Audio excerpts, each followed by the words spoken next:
I'm going to share with you the video of our son when he joined a contest this past August para sa Buwan ng Wika.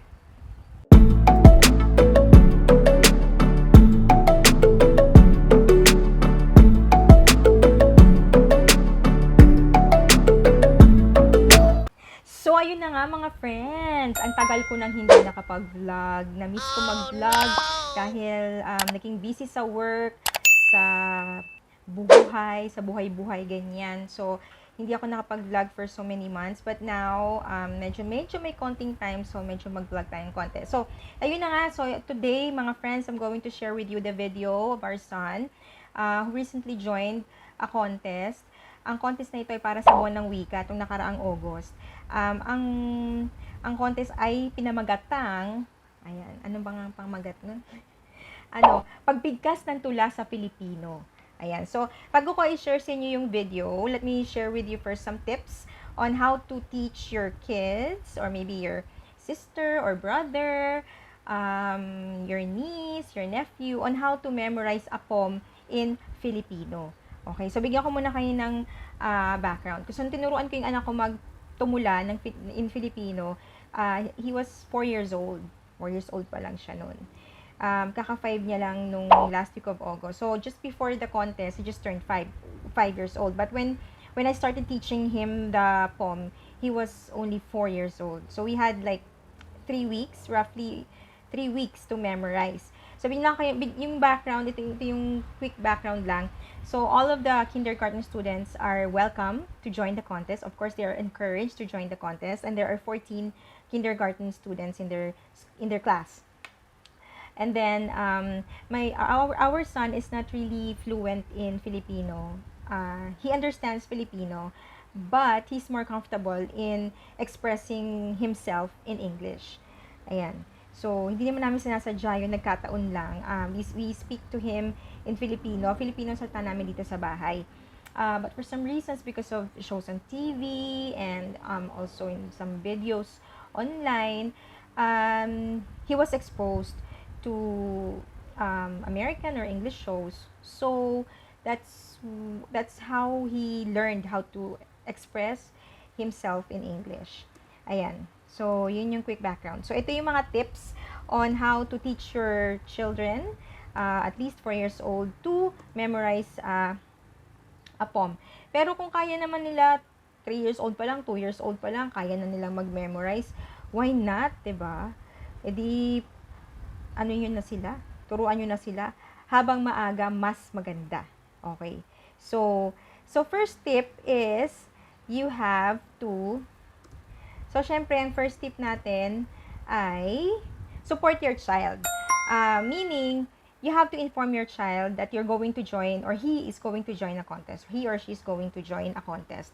So, nung sinabi ko sa anak namin na, may contest sa school nyo, he was excited because when he heard the word contest, he was excited to join because for him, contest is like a race wherein if he wins, he will get a gold trophy. So, yun yung idea ng contest. So, gusto niya yung contest, pero hindi niya alam kung ano yung poem.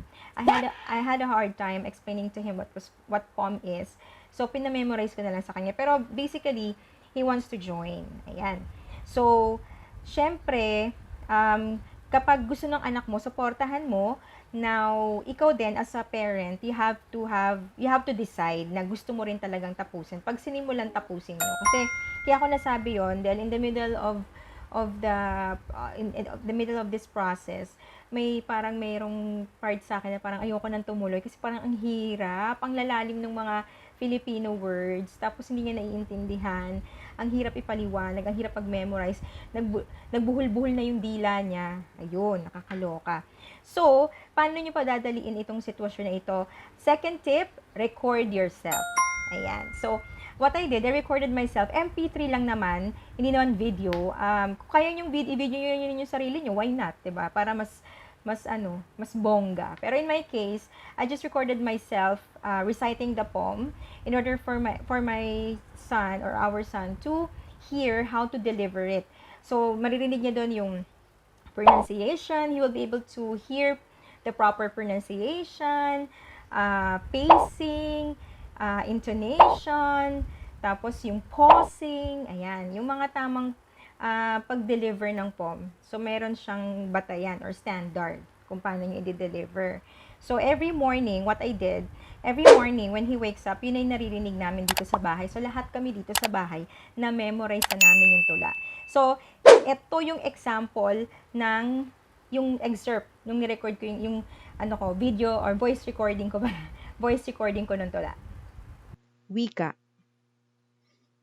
May sariling wika ang ibon at isda. Iba ang sa aso, iba ang sa pusa. So, ayun na nga. Ayan. So, nirecord ko yung sarili ko. Next tip is set a feasible goal a day. So, yung tula kasi niya, na pinamemorize sa kanilang teacher nila, yung tula merong 3 stanzas. And then, each stanza has 6 to 7 lines.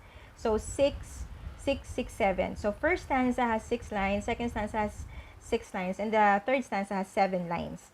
Ayan. So, yun yung ang ginawa namin, at first, I tried 1 line per day. Kaya niya yung 1 line per day, so ginawa kong 2 lines per day. So, we practice in the morning, and then another in the afternoon. So, nagdadagdag lang ako ng dala-dalawang line every day. And it was feasible for him. At na-memorize naman niya in 3 weeks. Ayan. Next tip is, create actions for easy recall. Nung una, ayokong gumawa ng actions kasi baka malito siya dun sa minimemorize niya na yung words, tapos minimemorize niya pa yung action. But I realized in the process that it's easier for him to memorize the words if I incorporate actions na. So, depende din siguro sa tao, sa bata. Depende kung paano tatanggapin ng utak niya yung ginagawa niya. So, for him, I realized, I observed that it's easier for him to memorize the lines if I incorporate actions right away. So, I help him recall the lines by doing the actions. And then, parang, yung binabato ko sa kanya yung linya without voice. Buka ng bibig lang. Tapos, nababasa niya yung word kahit na Filipino, tapos malalim pa. So, naaalala niya talaga yung action, yung words, based dun sa action. So, depende sa anak niyo kung paano nila maaaral to, itatanggapin yung instructions. And tip number 5, wear the costume during practice. So, umorder kami ng costume. Nung dumating na yung costume, pinapasuot ko sa kanya yung costume every time may practice kami. So, para ma-feel niya na yung yung character, yung feeling na tumutula na siya. Ayan. So, speaking of costumes, mga friends, ang napili kong costume sa kanya dahil Buwan ng Wika, 'di ba? Buwan ng Wika, maka-Filipino tayo. So, ang naisip ko ay suportahan natin yung mga indigenous art, ating mga indigenous community. So, ang pinili kong costume niya ay costume ng mga taga-Ifugao. Ayan. So, bumili talaga kami ng costume. Bumili kami ng costume sa Shopee. Tapos, yung store na yon talagang nasa Baguio sila. So, ang pangalan ng store na yon ay The Igorot Shop. Igorot Shop or The Igorot Shop. Ayan. So, makikita niyo yan sa Shopee. And tulungan natin yung mga indigenous community. Tapos, iangat natin ang indigenous art by supporting them. By patronizing, buying and promoting our indigenous art. Kasi mahirap, aminin natin, mahirap i-maintain ang indigenous art sa panahon ngayon na puro advanced technology and ang dami nang pumapasok ng mga iba't ibang culture. Suportahan natin ang sariling atin. Ayan. So, Igorot Shop. Hanapin niyo sa Shopee. Ayan. Thank you, Igorot Shop, for being, for being helpful. Kasi we had a problem at first with the order, but they were very accommodating and they responded right away. So, dumating agad yung costume in time for the contest. Thank you so much. Wow! Ayan. So, ngayon, papanood ko na sa inyo yung video at panoorin nyo, enjoy. By the way, before I forget, I always remind our son na this is a contest and lahat pwedeng manalo, may posibilidad siyang matalo. So, let's just face the fact na may posibilidad siyang matalo. So, sabi ko sa kanya, for as long as you did your best and you enjoyed, it's okay. Don't feel bad. So, when he found out that he wasn't the winner talaga, he won third place. So yung first place meron siyang virtual gold medal, yung second place meron siyang virtual silver medal, and si John, our son, got a virtual bronze medal. Nung nakita niya yung bronze, ay kakulay, medyo hawig ng kulay sa gold medal, tuwang-tuwa siya. Akala niya gold yun. Kaya, okay siya sa third place. In fairness, naka-third place pa kami. So, congratulations to all the winners. And of course, congratulations to our son. So, here you go. Enjoy the video.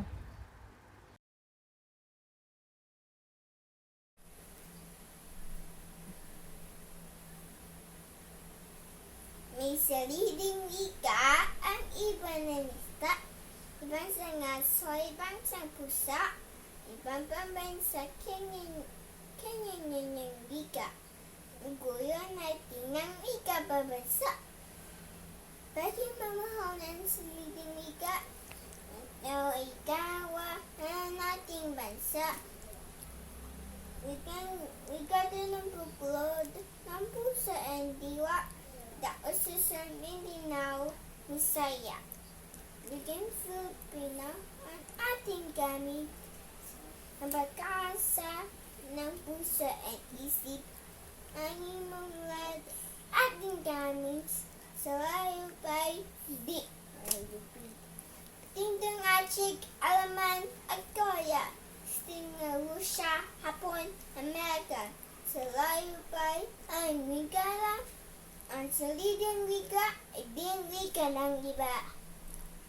Ako ang babog sa Langikano, sa Bisay, sa Yaya, kaya ay Panano. Ang buo natin ang wikang Filipino. Wika.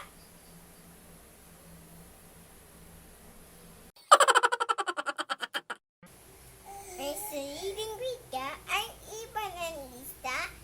Ibang sang aso, ibang sang pusa, ibang pambansa, kanyang wika. Uguyin natin ang wika pambansa. Imamahal sa leading wika. Ito'y gawa pamating pambansa. Do you find this video inspiring? Please show your support by liking and sharing this video. And please subscribe to my channel to watch more of my videos and upcoming videos. And if you want me to hear your thoughts, put them in the comment box. Thank you.